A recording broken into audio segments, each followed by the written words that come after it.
জুবিন দাক এটা কাৰণতে মানে জয় জুবিন দা বা নামটো দিয়া গৈছে যিগতিকে ভগৱানৰ নামটোতো ল'বাই লাগিব, ভগৱানৰ নামটো দিবাই লাগিব। জয় জুবিন দা। সপোন এইটোৱে আছিল যে কেদাৰনাথ ধাম কেনেকুৱা চাব বিচাৰি আছিলো, সেইকাৰণে আজি ওলাইছো। জুবিন দা আমাৰ পৰিচয়, জয় জুবিন দা, হৰ হৰ মহাদেৱ। কেদাৰনাথ ধামটো কেনেকুৱা প্ৰথম কথা সেইটো চাব বিচাৰিছো।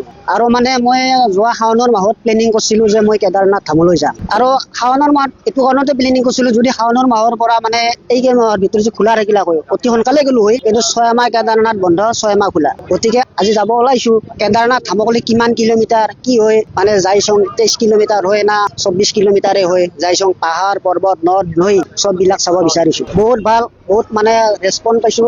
আনে সকলে মানে মৰম আশীৰ্বাদ কৰিছে, সেইটো লৈ মই বহুত মানে সুখী বুলিয়ে ভাবি আছো। যদিও যাব এতিয়ালৈকে কেদাৰনাথ পৰা নাই, বহুতে সুখী আজিৰ দিনত। জুবিন দাক এটা কাৰণতে মানে জয় জুবিন দা বা নামটো দিয়া গৈছে যিগতিকে ভগৱানৰ নামটোতো ল'বাই লাগিব, ভগৱানৰ নামটো দিবাই লাগিব। জয় জুবিন দা। সপোন এইটোৱে আছিল যে কেদাৰনাথ ধাম কেনেকুৱা চাব বিচাৰি আছিলো, সেইকাৰণে আজি ওলাইছো চাবৰ কাৰণে। বহুত মৰম পাইছো, আশীৰ্বাদ পাইছো। ভাল লাগিছে। প্ৰথমবাৰৰ বাবে টিহুৰ পৰা কোনো যোৱা নাই আগতে। আমি 4জন বন্ধু লগ হৈ যাম এইবাৰ। এই যাত্ৰাটো যাতে সফল হয় সকলোৱে আশীৰ্বাদ কৰিব। আমাৰ সময় 35 দিন মান লাগিব।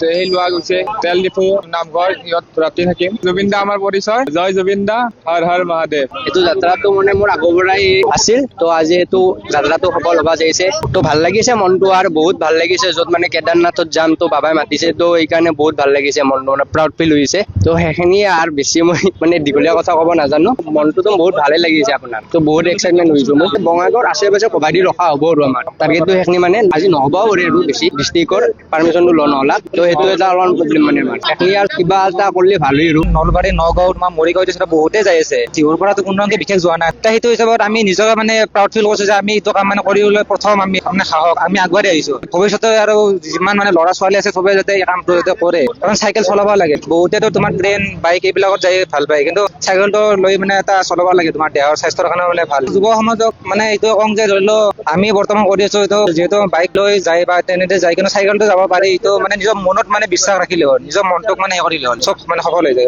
মোৰ সপোনটো মই যোৱাবাৰে আছিল, কিন্তু অলপমান মানে আৰ্থিক অৱস্থাৰ বাবে মানে যোৱাবাৰ যোৱা নহ'ল। কিন্তু ভগৱানে এইবাৰ মোক মাতিলে, হয়তো মোক এইখিনি মোক শক্তি দিলে, সেইকাৰণে মই মানে যাবলৈ মানে আমাৰ আগবাঢ়ি আহিছো। আমাৰ টোটেল 30-35 দিন, হয়তো মেক্সিমাম 40 দিনটো লাগি যাব আমাৰ মন্দিৰ পোৱালৈকে। প্ৰশাসনৰ পৰা সেনেকে সহায়তো এনেকে পোৱা নাই, কিন্তু ৰেছপন্সটো ভাল পাইছো। কিন্তু মানে আমি গেলো পুলিচ ভেৰিফিকেশ্যন কিবা এটা পাৰ্মিশ্যন ল'বৰ কাৰণে, কিন্তু কৈছে যে ডিচি অফিচত, কিন্তু আমি সেইটো পাৰ্মিশ্যন বৰ্তমান লোৱা নাই। কিন্তু ৰেছপন্সটো মানে ঠিকে দিছে মানে পুলিচৰ পৰা। গৌৰৱৰ মুহূৰ্তৰ মই সাক্ষী হৈছো। মোৰ অতি মৰমৰ টিহুৰ 4জন যুৱক, তেওঁলোক কেদাৰনাথলৈ চাইকেল লৈ যাব, আৰু মই যোৱাকালি শুভেচ্ছা দিছিলো টেলিফোনিক, আৰু কেঞ্চিত সহায় কৰিবলৈ চেষ্টা কৰিছিলো। আৰু আজি উৎসাহ জনাবলৈ মই আজি ইয়ালৈ আহিছিলো। টিহুত তেখেতসকলক মই উৎসাহ দিছো, আৰু মই যিকোনো বিপদত যিকোনো কিবা অসুবিধা হলে আমাক ফোন কৰিবলৈ কৈছো। আৰু সকলোৱে গোটেই টিহুবাসী নহয়, অসমবাসী ৰাইজে যুৱকসকলক আশীৰ্বাদ দিয়ক, মৰম দিয়ক, আৰু কেদাৰনাথ প্ৰভুৰ আশীৰ্বাদ সকলোৰে বাবে লৈ আহক, তাকে কামনা কৰিছো।